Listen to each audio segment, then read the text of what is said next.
In 2005, Resident Evil 4 was released on GameCube to widespread acclaim.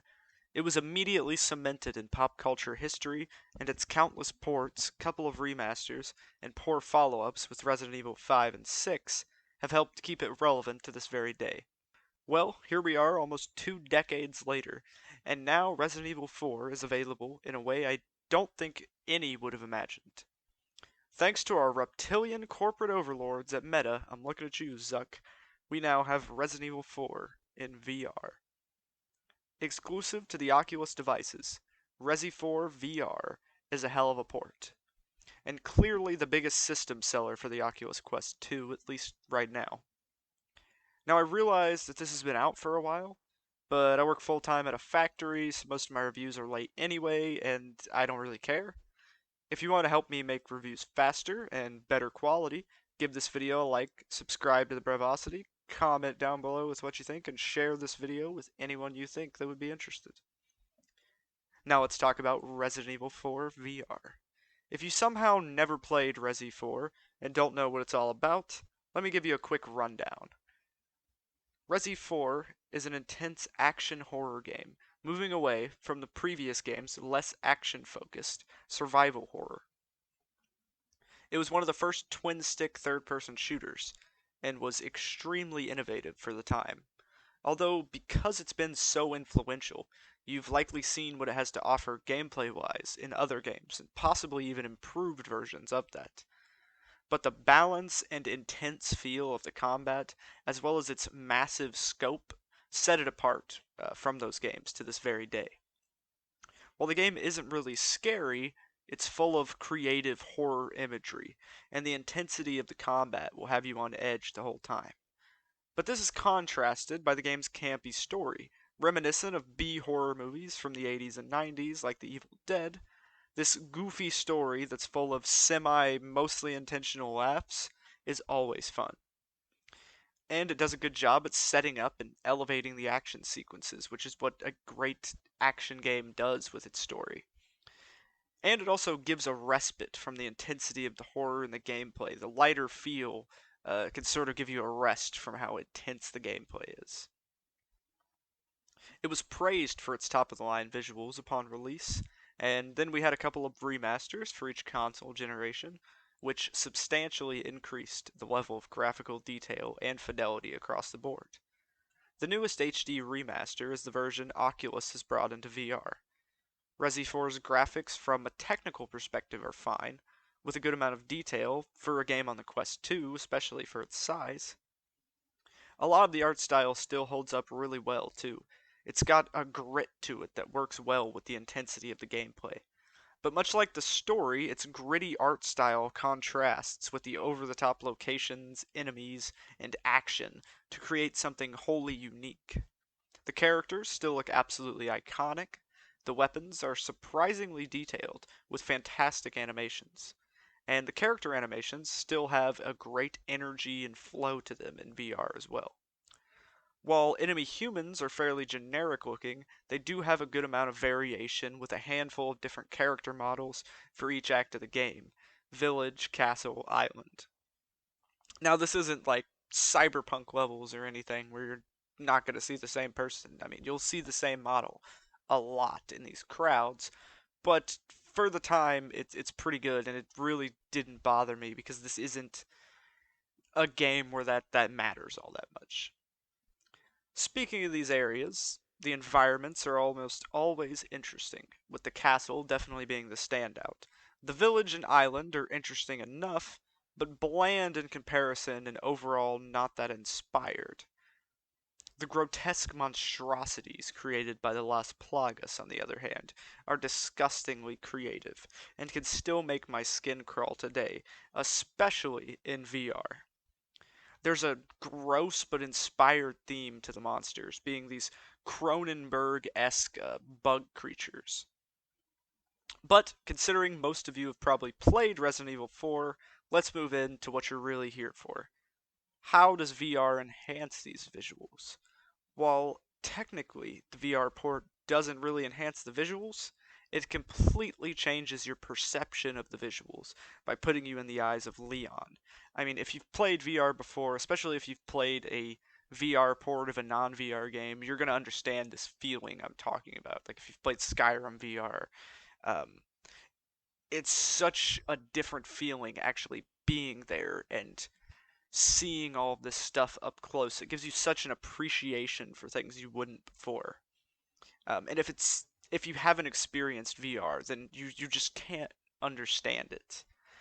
From the ramshackle buildings, bridges, and fortifications of the village to the large, open, and decadent main halls of the castle, there's such a feeling of scale that you just can't get on a regular TV. This goes for the enemies as well. Combat is much more intense when the people and creatures you're attacking are life-sized and in your face. Some of the game's bosses are absolutely horrifying in their appearance in VR too. When I fought the big cheese, I about pissed my pants as he swung his spiky tendrils at me. Don't even get me started on Salazar's right-hand man, or whatever the hell this thing is. In addition to the increase in the feeling of scale, interestingly enough, VR also allows for an appreciation of the fine details that you wouldn't get playing the game regularly. You get to hold your guns right up to your face and inspect every bit of it if you please. And it holds up to this inspection, looking absolutely fantastic for a game on the Quest 2. This extends beyond the guns, though, of course. The glossy reflections in the castle's marble, the creepy paintings, and the gore provided by the deeds of Sadler's cultists in the Las Plagas. You get to see all of this up close and personal. I noticed so many more fine details than I had before, and even my friend, who mainly just plays Call of Duty and only cares about shooting and driving in video games, and doesn't think a game looks good unless it's trying to be realistic, appreciated the art style of this 5th gen game while in VR. The VR simply enhances every bit of the game's art design, and makes an old game feel visually impressive even today. The cutscenes, on the other hand, are basically the same as they've always been, though, because you literally just watch them on a TV while in VR. Whenever a cutscene plays, you're transported to this black void room, where it plays out in its flat glory, and once the scene is completed, you're placed immediately back into the game world, seamlessly. It feels a bit strange at first, and can definitely affect immersion, but it was really the only option they had. I think for the story cutscenes, it works just fine. It's not the best, but it doesn't hinder my experience in any significant way. But this also happens during the QuickTime events. And if you know anything about Resident Evil 4, you'll know it's full of QTEs. But I want to save that conversation for when I talk about the gameplay and the combat. So let's put a pin in that and talk about the game's puzzles and interactable objects in the environment. This is something that VR excels at. Many a VR game has been made much more enjoyable by having tons of little things to interact with in the environment, whether there's any actual point to it or not. Being able to write with markers, pour tea, break bottles, or just mess with objects of any kind in the environment is just always a lot of fun in VR. RE4 does add some of this to the game with hanging skulls that you could smack around in the opening. No reason for it, but it's a good time. And there's a decent chunk of puzzles in the game which have you interacting with a physical object in the world, such as rotating a ball to line it up with the symbol to open the door, and things like that. But compared to many other VR games, there's much less nifty VR environmental interaction that's so fun to mess around with.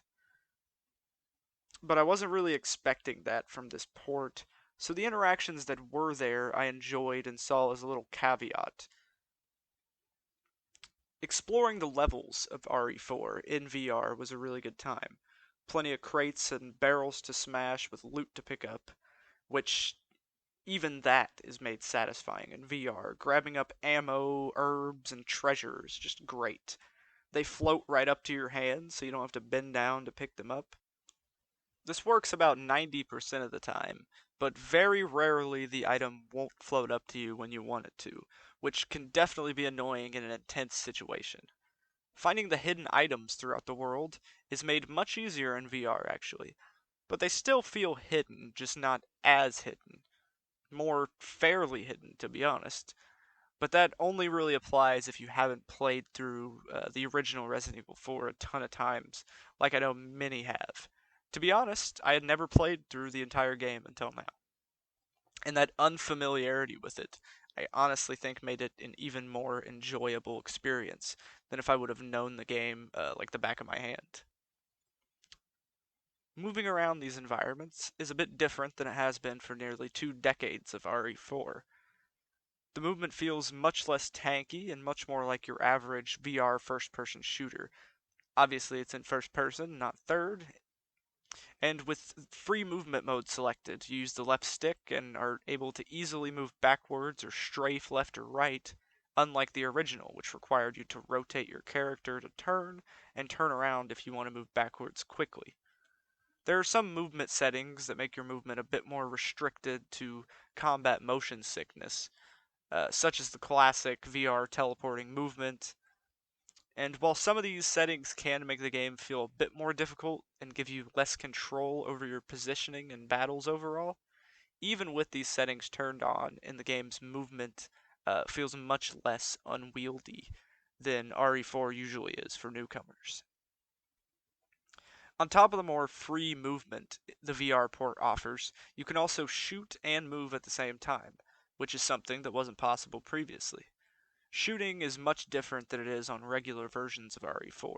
It thankfully puts you in the first person, and the shooting is very similar to many other VR FPS.